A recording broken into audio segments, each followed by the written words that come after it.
लड्डू गोपाल की सेवा करने वालों, बहुत ध्यान से सुनना आज की कहानी।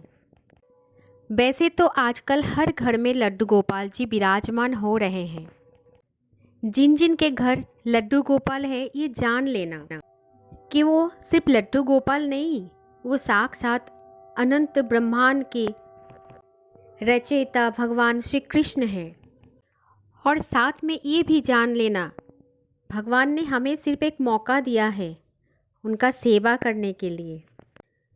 वो हमेशा साक्षात ही रहते हैं जहाँ पे वो रहते हैं। वो कोई मूर्ति नहीं है जिसे आप अपने घर पे लेके आए हो। वो जहाँ पे बैठते हैं साक्षात ही बैठते हैं। और जिसकी जैसी भावना होती है, जिसकी जैसी आस्था होती है, वैसा ही उसका अनुभव होता है। ये बात तो मैं यकीन से कहती हूँ। अगर आपकी आस्था और विश्वास सच्चा हो तो इस अनंत ब्रह्मांड में जिनके घर में लड्डू गोपाल जी हैं, उनके घर में कोई भी नकारात्मक शक्तियाँ आसपास मंडराते भी नहीं हैं। क्योंकि आपके घर का रखवाले जो कन्हैया करते हैं, बस अपना विश्वास को बनाए रखना। और आज हम आपसे एक प्रसंग सुनाएंगे और आप ध्यान से ज़रूर सुनना। राधे राधे दोस्तों, हरे कृष्ण। जय श्री कुंज बिहारी, जय श्री हरिदास। चलिए सुनते हैं आज की कहानी। दोस्तों, बहुत पहले की बात है ये। एक संतों की संगठन वृंदावन आ रहे थे। वो ट्रेन में सफ़र करके वृंदावन आ रहे थे और ट्रेन में सबकी भक्ति भाव चल रहा था। भजन गा रहे थे, कोई भगवान का नाम ले रहे थे, इनमें से कोई कीर्तन कर रहे थे। उन्हीं संतों में एक संत थे जो अपने ठाकुर जी को हमेशा अपने साथ ही रखते थे। अपने बांके बिहारी को हमेशा अपने साथ ही रखते थे। उनके पास एक लड्डू गोपाल थे जो उनके साथ हमेशा रहते थे। वो संत लड्डू गोपाल जी को भोग भी लगाते थे और बहुत प्रेम करते थे। जब ट्रेन में कीर्तन होने लगा तो लड्डू गोपाल को वहीं पर बिठा दिया था और लड्डू गोपाल को बोले कि ठाकुर जी, आप ही के लिए सब लोग भजन कीर्तन कर रहे हैं, तो आप ही सुनो। ऐसा कह के वो संत व्यक्ति लड्डू गोपाल जी को थोड़ा सा ऊंचा स्थान पे रख दिया और सभी लोग भजन करने में लीन हो गए। ऐसे ही भजन और कीर्तन करते करते मथुरा पहुंच गए। तभी सब संतों की टोली थी जो मथुरा स्टेशन पे भजन करते करते उतर गए। उन्हीं के साथ ये संत व्यक्ति भी उतर गए मथुरा स्टेशन पे। जल्दबाजी में वो संत लड्डू गोपाल को लेना भूल गए और लड्डू गोपाल जी वहीं पे ट्रेन पे रह गए। किसी को भी ध्यान नहीं था, ये व्यक्ति को भी ध्यान नहीं था, क्योंकि वो लोग भजन में लीन थे। वो संतों की टोली इतना भजन कीर्तन में मग्न हो गए थे कि स्टेशन के उतर के ही सीधा वो धर्मशाला की ओर चले गए। सभी लोग भजन कीर्तन का बहुत आनंद ले रहे थे, बहुत खुश थे सब लोग।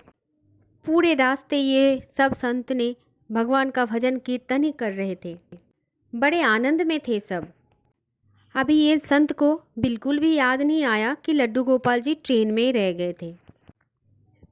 फिर जब वो संत व्यक्ति धर्मशाला पहुंच के स्नान किया और लड्डू गोपाल जी को भोग लगाने का समय हुआ, तो ठाकुर जी को ढूंढने में सब लग गए कि ठाकुर जी कहाँ गए।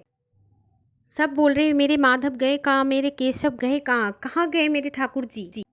कहीं पर भी लड्डू गोपाल दिखाई नहीं दे रहे थे। फिर वो संत दूसरे संत से भी पूछ रहे थे कि कोई मेरे ठाकुर जी को देखा, मेरे कान्हा को देखा, मेरे लड्डू गोपाल को देखा, वो दिखाई नहीं दे रहा है, पता नहीं कहाँ चले गए, मेरे ठाकुर जी चोरी हो गए। ऐसे कैसे हो सकते मेरे ठाकुर जी गायब? मेरे से कौन सा ऐसा गलती हो गई, क्या हो गया मेरे से ऐसी गलती जो ठाकुर जी मुझे छोड़ के चले गए? फिर वो संत एक एक करके सभी के सामानों में भी ढूंढा, लेकिन ठाकुर जी कहीं पे नहीं थे। सबकी सामानों को देखने के बाद और सबसे पूछने के बाद जब ठाकुर जी कहीं पे भी नहीं मिले, तब एक दूसरे संत ने कहा कि आपने तो ट्रेन में ठाकुर जी को बाहर निकाला था, क्या वापस आप ट्रेन से ठाकुर जी को लेके नहीं आए थे? तब वो संत को याद आया कि मेरे ठाकुर जी को तो मैंने उच्च स्थान पे ट्रेन में बिठाया था। मेरा लड्डू तो वहीं पे रह गया, मेरा माधव तो वहीं पे रह गया।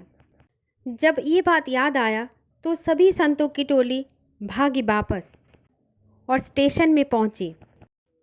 स्टेशन पहुंच के स्टेशन मास्टर के पास गए और जाकर के बोला, हमारे जो प्रभु हैं, हमारा जो लड्डू गोपाल जी है, वो ट्रेन में ही छूट गया। हमसे बहुत बड़ी गलती हो गई है। हमारे प्रभु जी ट्रेन में ही रह गए, वो उनको कैसे वापस लाया जाए।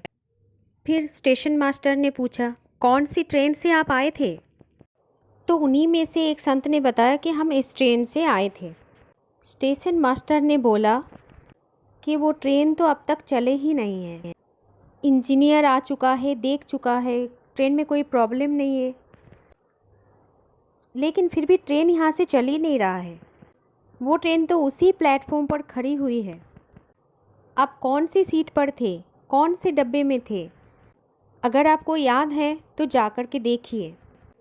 तभी ये संत सभी दौड़ कर गए और प्लेटफॉर्म पर पहुँचे, अपनी सीट पर पहुँचे और देख रहे थे कि ठाकुर जी वहीं पर बैठ रहे थे और मुस्कुरा रहे थे। तब संत ने ठाकुर जी को लिया, बड़ा प्यार किया, दुलार किया। संतों के आंखों में अश्रु आ गए। फिर भागकर स्टेशन मास्टर के पास गए और स्टेशन मास्टर से कहा कि बहुत बहुत धन्यवाद, मेरे ठाकुर जी हमें मिल गए हैं।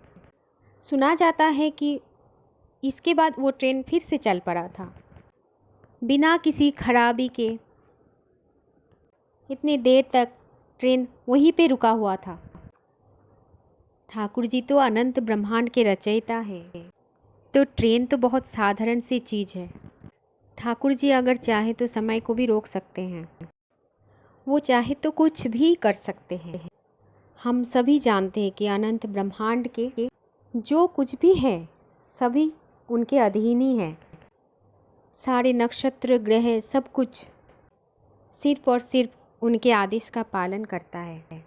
इस सृष्टि में जो कुछ भी होता है सभी उनकी आज्ञा से होता है। यदि आप उनकी सेवा करते हो, उन पर आस्था और भरोसा रखते हो, तो यकीन मानना इस अनंत ब्रह्मांड में ऐसी कोई भी ताकत नहीं जो आपको किसी भी तरह की नुकसान पहुंचा पाए। यदि आप उनकी सेवा करते हुए भी दुखी हो, परेशान हो, किसी भी वजह से डर रहे हो, घबरा रहे हो, तो आपको उन पर शंका नहीं करनी है।